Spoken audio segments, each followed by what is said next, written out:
The time you came into the world carries a code of the soul. Have you ever stopped to think about it?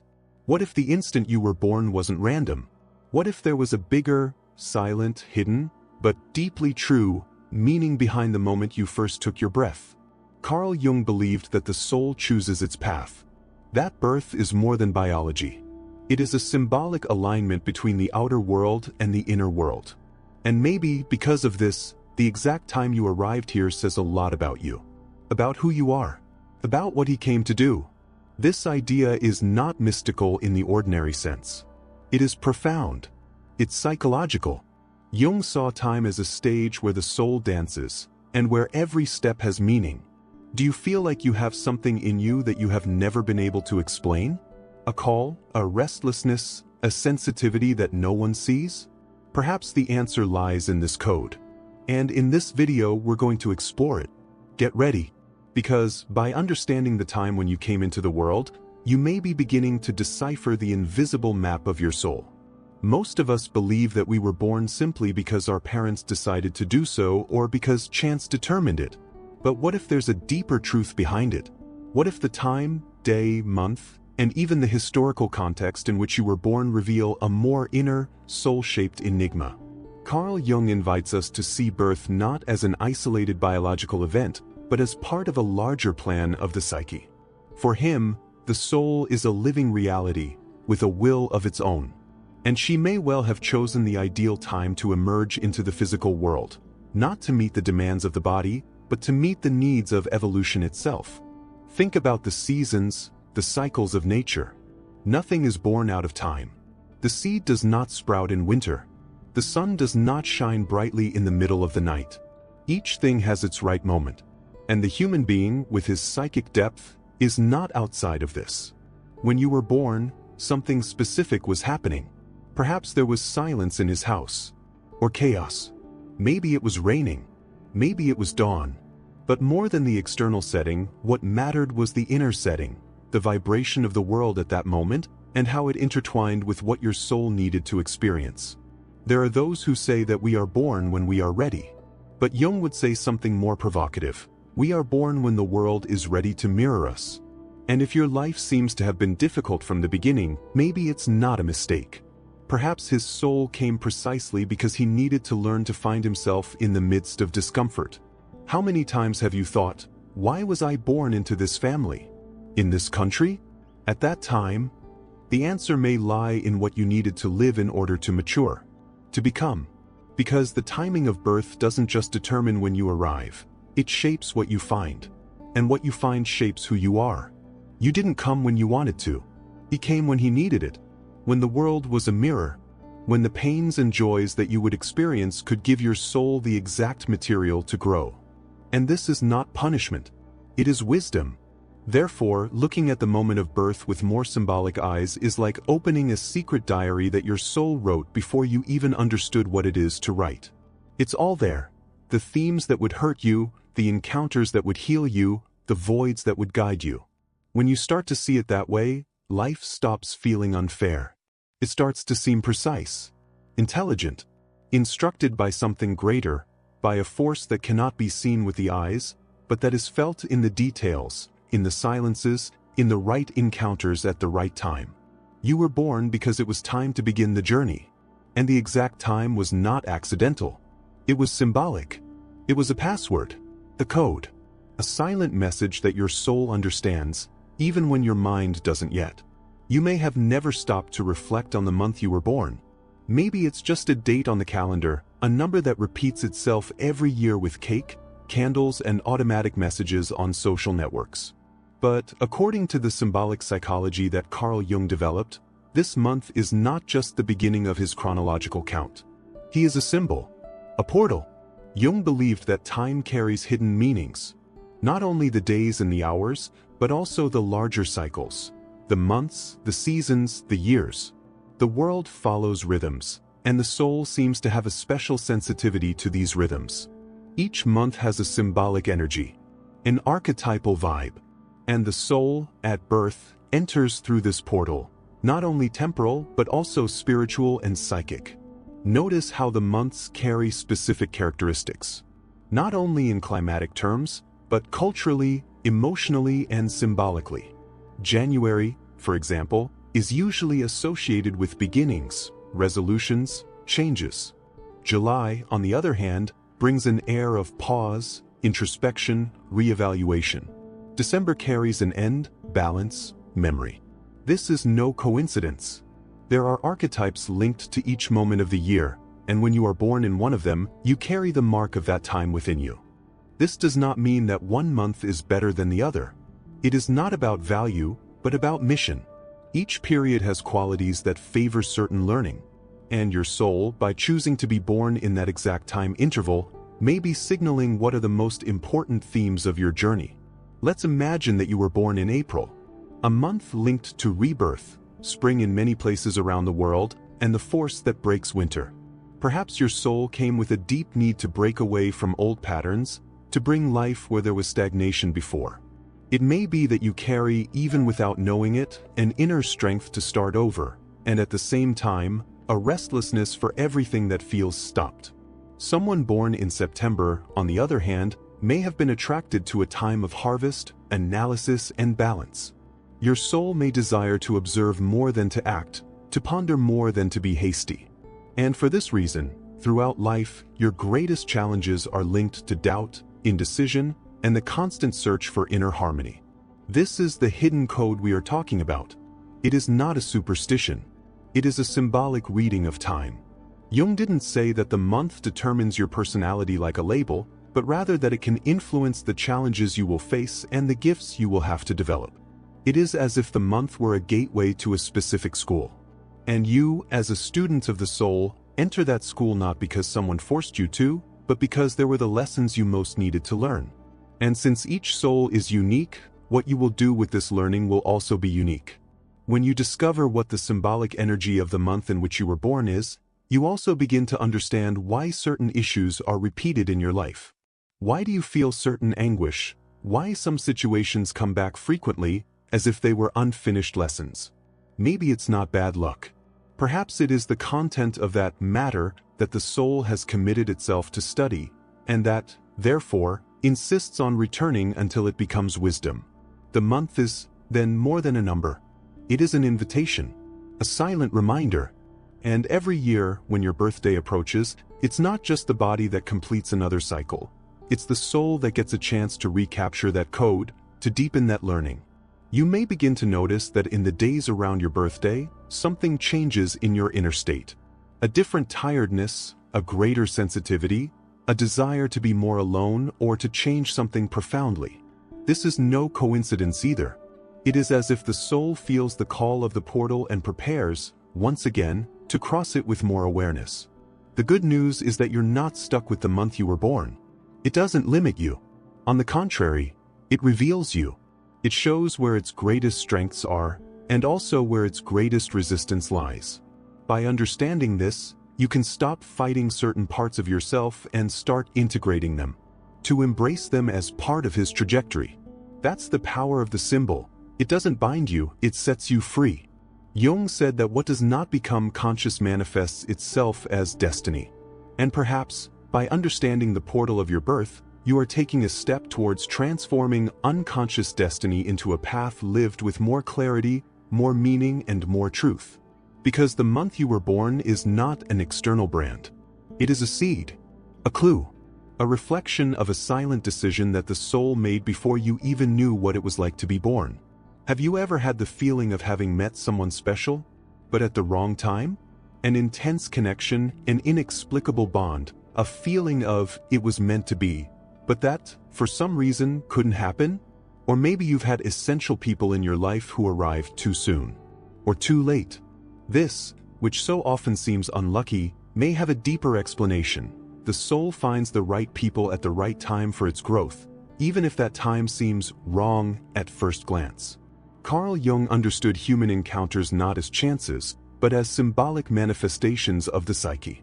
Each person who comes your way carries a reflection of their own soul. And these apparitions do not follow the logic of the common clock.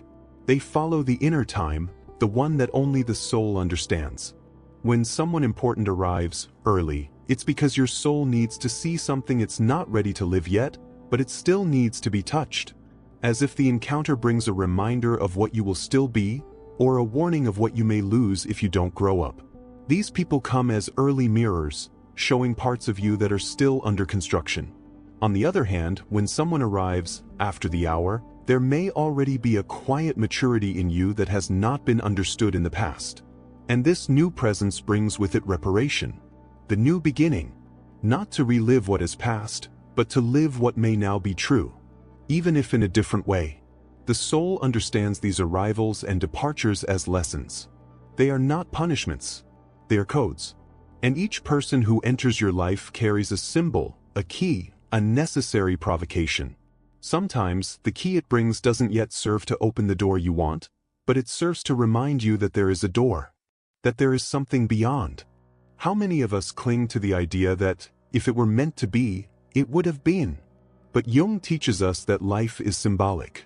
And that changes everything. Maybe it wasn't meant to be at that moment, not because love didn't exist, but because the soul needed to live detachment. Patience. The rebirth. You may have found great love when you didn't yet know how to love yourself.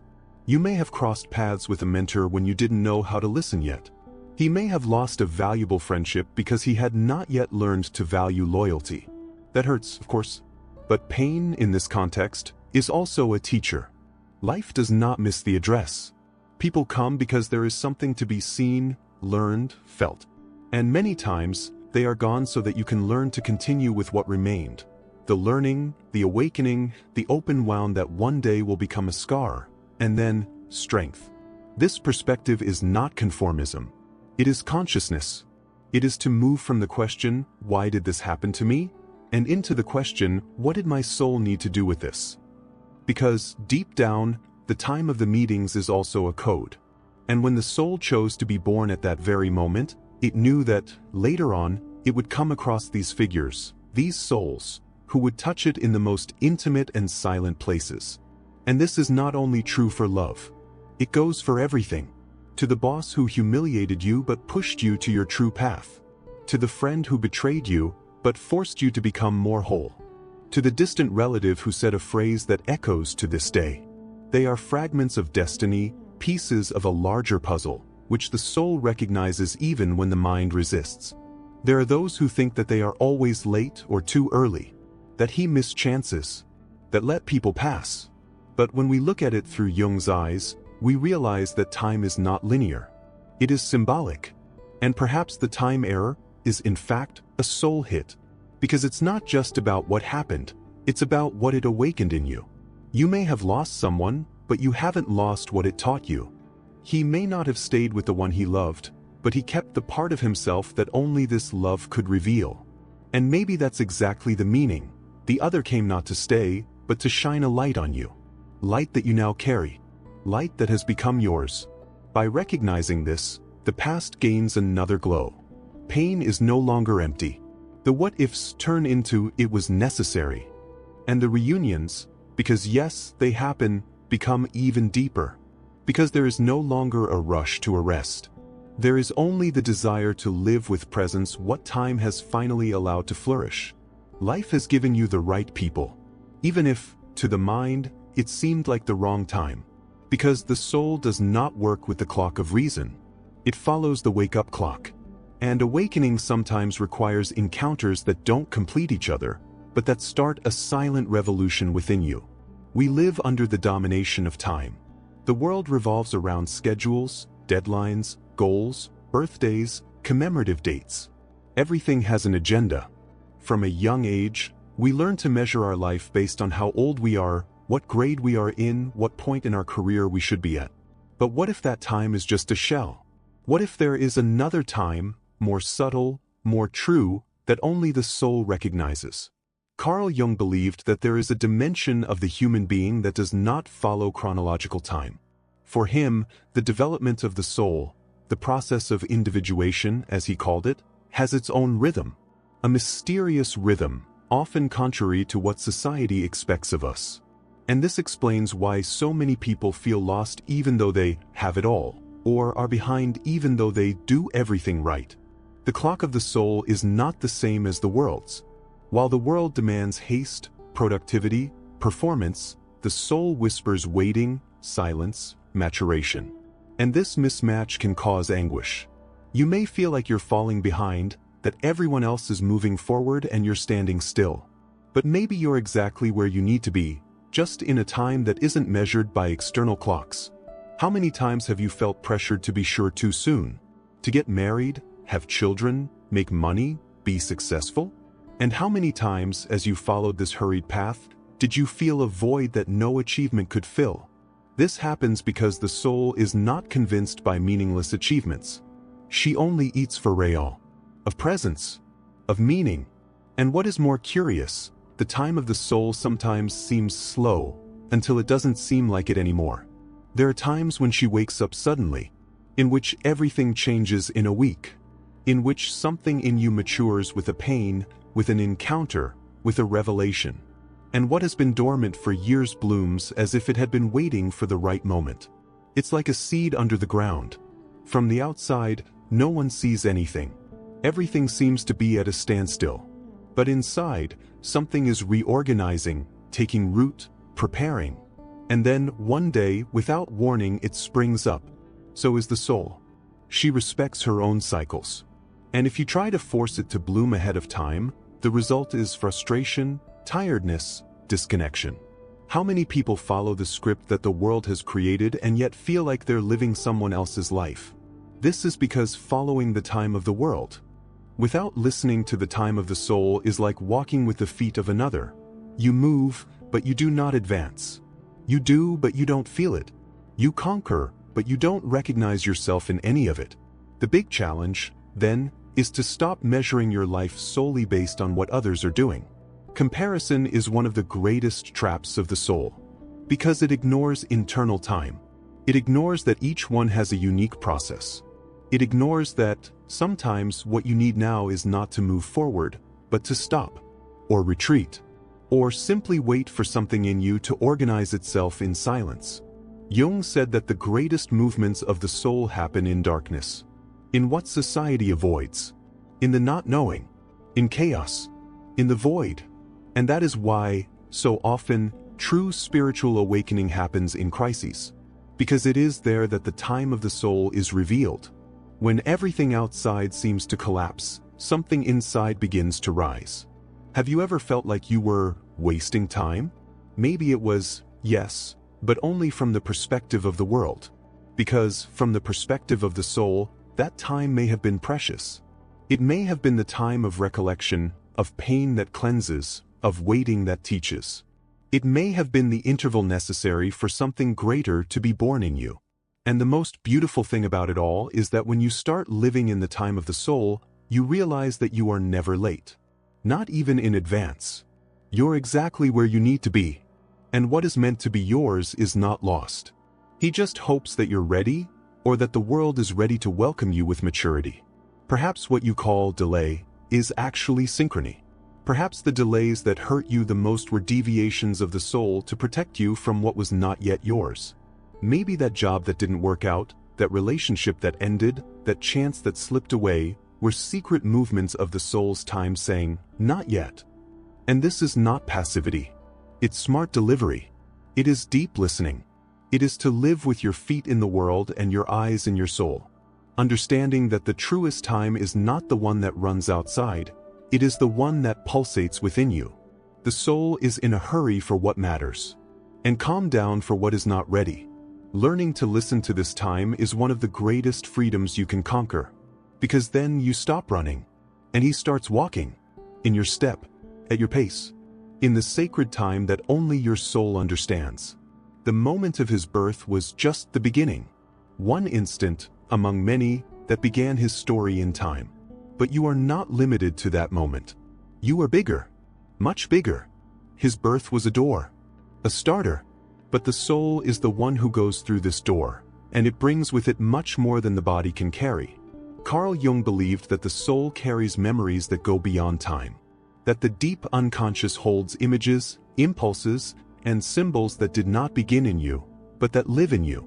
This means that while the moment of birth is sacred, it does not define everything. It is a password, an entry code. But the mystery that you are goes far beyond that.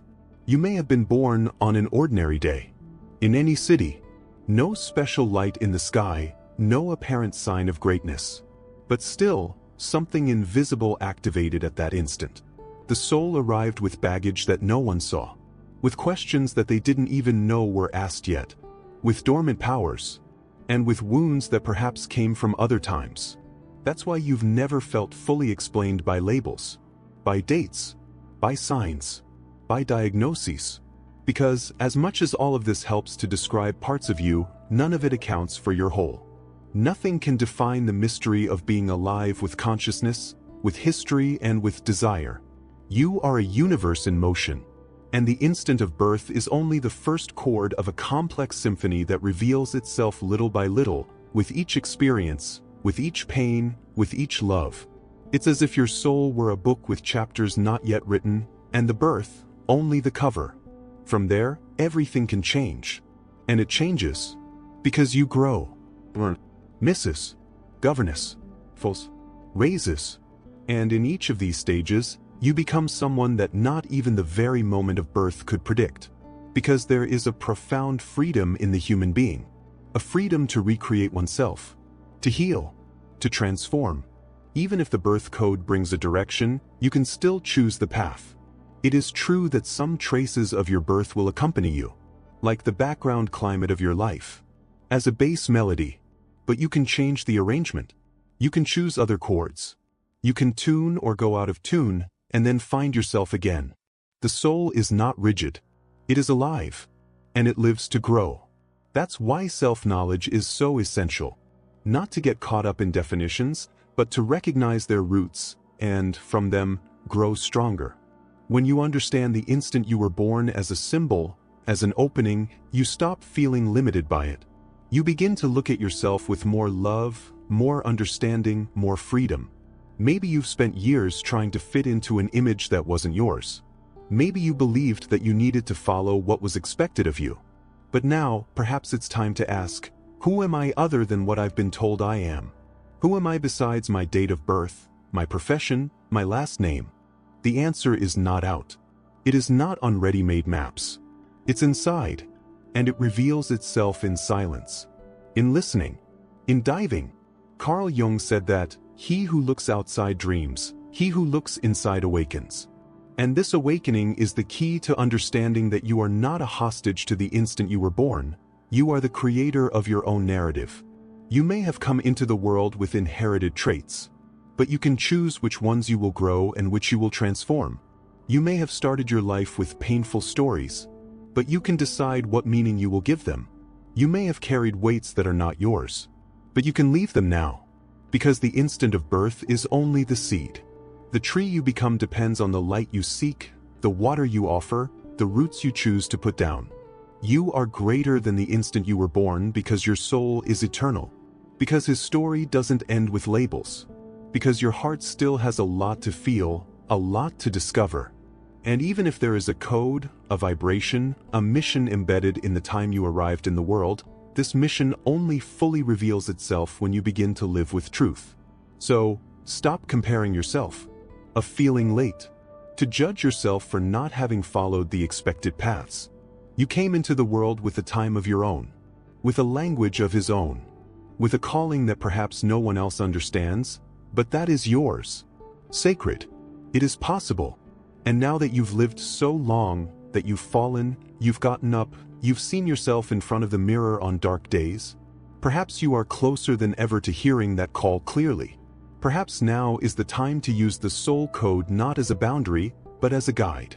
You didn't come into the world by chance. But it didn't come ready either. He came to discover himself, to get lost, to break, to remake yourself. And in this process, go beyond everything that has been determined. Because the true time of the soul is not in the past, nor in the calendar, it is in the now. In what you do with what you feel. In what you choose with what hurt you. What you dream of, even with fear. The instant of birth was only the opening. But life is all yours.